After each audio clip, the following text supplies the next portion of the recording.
మంత్రులతో సీఎం చంద్రబాబు సమావేశమయ్యారు. మంత్రులుగా ప్రమాణ స్వీకారం చేసిన తర్వాత ఉండవల్లిలోని తన నివాసంలో చంద్రబాబు తొలిసారి భేటీ అయ్యారు. కేబినెట్ లో చోటు కల్పించినందుకు చంద్రబాబుకు మంత్రులు కృతజ్ఞతలు తెలిపారు. మంత్రులకు శాఖలు ఖరారు చేయాల్సి ఉంది. దీంతో ఎవరికి ఏ శాఖలు కేటాయిస్తారన్న దానిపై సస్పెన్స్ కొనసాగుతోంది.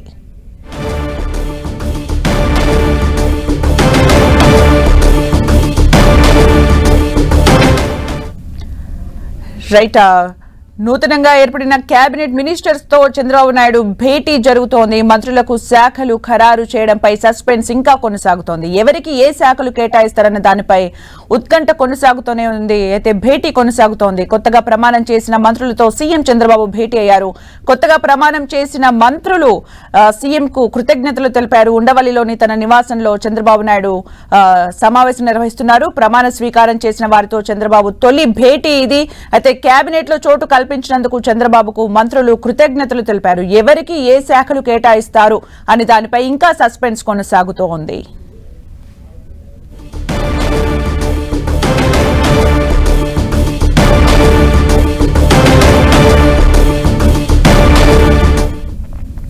చంద్రబాబు కేబినెట్ కొలువుదీరింది. ప్రధాని మోదీ సమక్షంలో వేలాది మంది కార్యకర్తల సాక్షిగా 4వ ముఖ్యమంత్రిగా ప్రమాణం చేశారు చంద్రబాబు. ఆయనతో పాటు 24 మంది మంత్రులు ప్రమాణం చేశారు. ఇక కొత్త మంత్రులకు ఏ శాఖలు కేటాయిస్తారనే ఉత్కంఠ రేపుతోంది. చంద్రబాబు కేబినెట్ లో కొత్త వారే అధికంగా మంత్రులయ్యారు. మొత్తం 24 మందిలో 17 మంది కొత్తవారు తొలిసారి మంత్రులు కాగా వీరిలో 8 మంది తొలిసారి ఎమ్మెల్యేలుగా ఎన్నికయ్యారు. దీంతో కీలక శాఖలు ఎవరికి అప్పగిస్తారనేది చర్చనీయాంశంగా మారింది.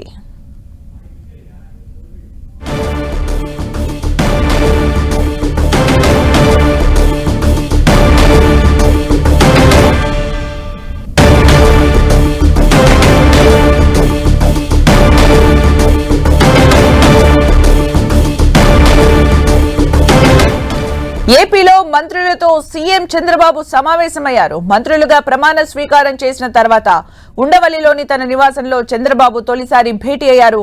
కేబినెట్ లో చోటు కల్పించినందుకు చంద్రబాబుకు మంత్రులు కృతజ్ఞతలు తెలిపారు. మంత్రులకు శాఖలు ఖరారు చేయాల్సి ఉంది. దీంతో ఎవరికి ఏ శాఖలు కేటాయిస్తారన్న దానిపై సస్పెన్స్ కొనసాగుతోంది. చంద్రబాబు కేబినెట్ కొలువుదీరింది. ప్రధాని మోదీ సమక్షంలో వేలాది మంది కార్యకర్తల సాక్షిగా 4వ ముఖ్యమంత్రిగా ప్రమాణం చేశారు చంద్రబాబు. ఆయనతో పాటు 24 మంది మంత్రులు ప్రమాణం చేశారు. ఇక కొత్త మంత్రులకు ఏ శాఖలు కేటాయిస్తారనే ఉత్కంఠ రేపుతోంది. చంద్రబాబు కేబినెట్ లో కొత్త వారే అధికంగా మంత్రులయ్యారు. మొత్తం 24 మందిలో 17 మంది కొత్తవారు తొలిసారి మంత్రులు కాగా వీరిలో 8 మంది తొలిసారి ఎమ్మెల్యేలుగా ఎన్నికయ్యారు. దీంతో కీలక శాఖలు ఎవరికి అప్పగిస్తారనేది చర్చనీయాంశంగా మారింది.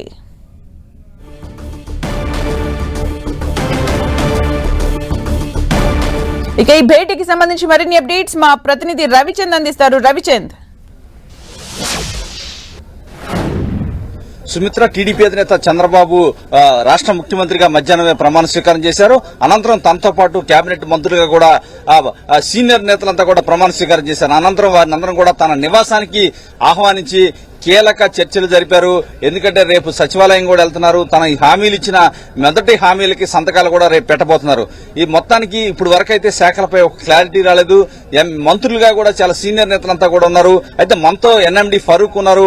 ఆయన ఏదైతే 3 తరాలు కలిసి పనిచేస్తున్న పరిస్థితి ఉంది. ఆనాడు ఎన్టీఆర్ తో కూడా ఆయన కేబినెట్ లో ఉన్నారు. చంద్రబాబు కేబినెట్ లో కూడా 2004 వరకు కూడా కేబినెట్ లో ఉన్నారు. మొన్న ఏదైతే ఆంధ్రప్రదేశ్ ప్రత్యేక రాష్ట్రంగా ఏర్పడ్డాక కేబినెట్ లో కూడా ఫరూక్ స్థానం దక్కించుకున్నారు. మొత్తానికి ఎన్ఎండి ఫరూక్ గారు మనతో ఉన్నారు. ఫరూక్ గారు, ఎట్లా ఉంది ఈ కొత్త కేబినెట్? ఎందుకంటే కొత్త వాళ్ళందరూ కూడా 15 మంది ఉన్నారు. మీరు దాదాపు ఎన్టీఆర్ తో కూడా కలిపి మీరు ఆ రోజు పనిచేసిన పరిస్థితి ఎలా అనిపిస్తుంది? అప్పటికి ఇప్పటికి తేడా?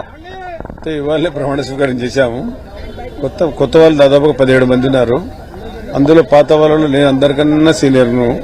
తర్వాత రామనారాయణ రెడ్డి ఉన్నాడు, అచ్చెన్నాయుడు గారు ఉన్నారు, మరి లోకేష్ బాబు గారు గతంలో మంత్రి చేసిన వాళ్ళు ఉన్నారు, ఇంకొకరు ఎవరో ఉన్నారు. వాళ్ళు 5 మంది ఉన్నాం మనం సీనియర్లుగా. మరి అంత అనుభవంలో ఉన్నాము. అనుభవం లేని వాళ్ళు కొత్త వచ్చారు కాబట్టి వారికి అంతా గైడెన్స్ ఇచ్చారు. ఎట్లా ప్రవర్తన ఎట్లా ఉండాలి, ఏ రకంగా ప్రజల్లో కలిసారు మీరందరూ అని చెప్పి ఇంకా ఏ రోజు గ్రాడ్యువల్ గా ఏమంటే అనుకున్నామంటే షేరింగ్ అయిన తర్వాత శ్రీగన్ గారిని కలిసి ధన్యవాదాలు చెప్దాం, మనకు అందరికీ అవకాశం ఇచ్చారు కాబట్టి అని చెప్పి చెప్పడానికి వచ్చాం. మరి కలిశారు, చాలాసేపు కూర్చున్నాము, మాట్లాడిన తర్వాత వాళ్ళ విషయాలు చెప్పాము. ఇప్పుడు అభివృద్ధి కార్యక్రమాలు చేయాలా, మనం ఏదైతే మాట చెప్పామో ప్రజలకు, పేద ప్రజలకు ఆ మాట నిలబెట్టుకోవాల్సిన అవసరం ఉందని చెప్పడం జరిగింది. ఆ విషయాన్ని గురించి కూలంకుషంగా మాట్లాడడం, ఏ రకంగా చేస్తే బాగుంటుందని చెప్పి చాలా విషయాలు ఉన్నాయి. గ్యాస్ చెప్పాము, సూపర్ 6 అనేవి మీకు అన్నీ తెలుసు. ఆ కార్యక్రమాలన్నీ 1 by 1 వేయాలి. తర్వాత పెన్షన్ మనం వేయాలి. జనవరిలో మనం పెన్షన్ ఇస్తామని చెప్పాము, 2 నెలలు ఒకటేసారి 4,000, 3,000 అది కూడా చేయాల్సిన అవసరం ఉంది. సెక్రటరియట్ పోయిన తర్వాత ముఖ్యమంత్రి గారు రేపు సాయంత్రం ఈ విషయాలన్నీ కూడా ఆయన ఇప్పుడు మీ ముందరే డిస్కస్ చేసి మళ్ళీ దీన్ని విడుదల చేయడం జరుగుతుంది చెప్పి ముఖ్యంగా తెలుసా. మీకు పోర్ట్ఫోలియోలకు సంబంధించి ఏమైనా చర్చ జరిగిందా? ఎవరన్నా ఏమైనా కోరుకుంటున్నారా? టెంపుల్ పోయి వచ్చిన తర్వాత తిరుపతి పోతున్నారు. తిరుపతి వచ్చిన తర్వాత పోర్ట్ఫోలియో కూడా క్లారిఫికేషన్ ఇస్తామని చెప్పడం జరిగింది. అది త్వరలో కూడా క్లారిఫై అయితే దాని గురించి ఆలోచన లేదు. తప్పకుండా మేమంతా అభివృద్ధి కార్యక్రమాలు పాల్గొనే అనుభవం ఉంది. ఆ అనుభవం మనకు అవకాశం ఇచ్చారు. 3 టర్ములు మీరు చెప్పినట్టు నేను ఉన్నాను. దాదాపుగా 4 సార్లు 5 సార్లు మంత్రిగా చేసే అవకాశం తెలుగుదేశం పార్టీ కలిగించింది.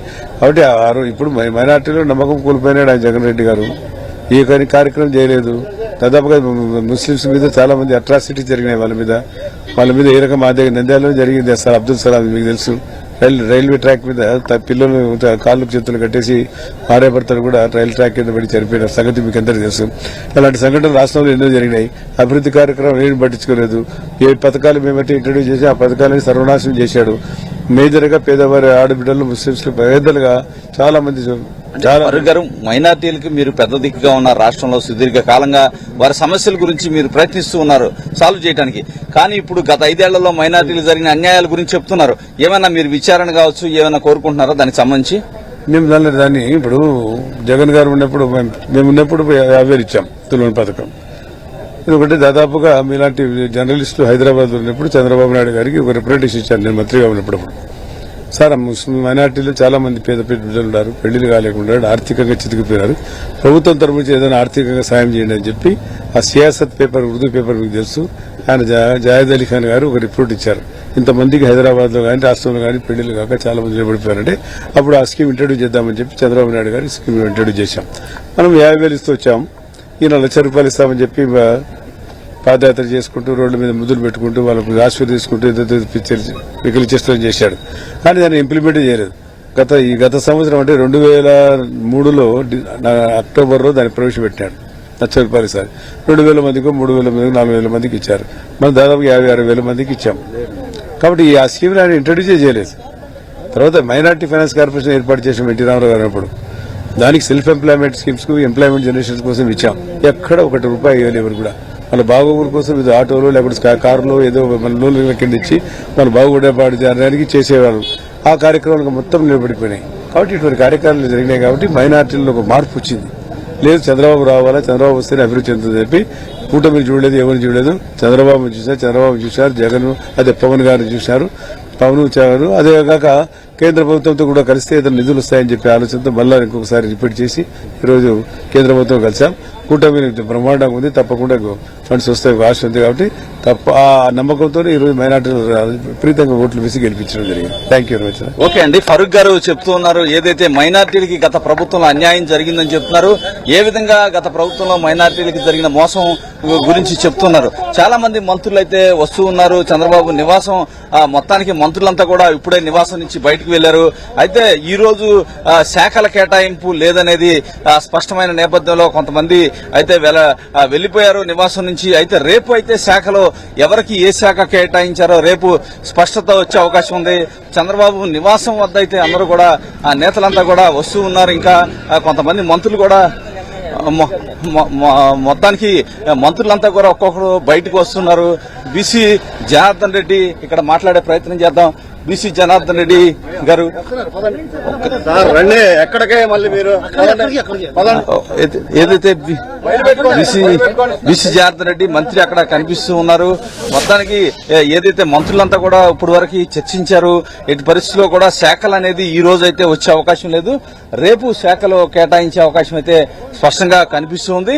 అయితే ఎన్ఎండి ఫరూక్ ఇప్పుడు చెప్తున్నారు ఈ రోజు అంతా కూడా ఏదైతే ప్రభుత్వం ముందున్న లక్ష్యాలేంటి, ఏమేమి హామీలు ఇచ్చారు, అవి ఎలా అమలు చేయాలని అవన్నీ కూడా చర్చించుకుంటున్నామని చెప్తూ ఉన్నారు. చర్చించాలి. రేపు సాయంత్రం అక్కడ మీటింగ్ ఉంటుంది సచివాలయంలో. అక్కడ ఏదైతే సైన్లు పెట్టే అవకాశం అయితే కనిపిస్తుంది. అయితే ఇక్కడ మంత్రి బీసీ జనార్దన్ రెడ్డి ఉన్నారు. బీసీ జనార్దన్ రెడ్డి సార్, ఎట్లా అనిపిస్తుంది సార్ మంత్రిగా ప్రమాణ స్వీకారం? పక్కకు పెడతా అయితే మంత్రి బీసీ జనార్దన్ రెడ్డి మన దగ్గరకు వస్తున్నారు. ఒకసారి మాట్లాడే ప్రయత్నం చేద్దాం బీసీ జనార్దన్ రెడ్డితో.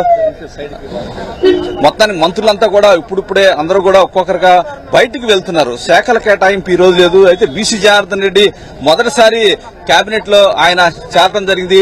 బనగానపల్లి నుంచి ఆయన శాసనసభ్యుడిగా గెలిచారు. సార్, ఎలా అనిపిస్తుంది మొదటిసారి మంత్రి అయ్యారు మీరు? చాలా సంతోషంగా ఉంది. ప్రజలు మమ్మల్ని గెలిపించినందుకు బాధ్యత పెరిగింది కాబట్టి ప్రజలు ఇచ్చినటువంటి బాధ్యత ఏదైతే పెట్టారో దాన్ని ఖచ్చితంగా నెరవేరుస్తాం.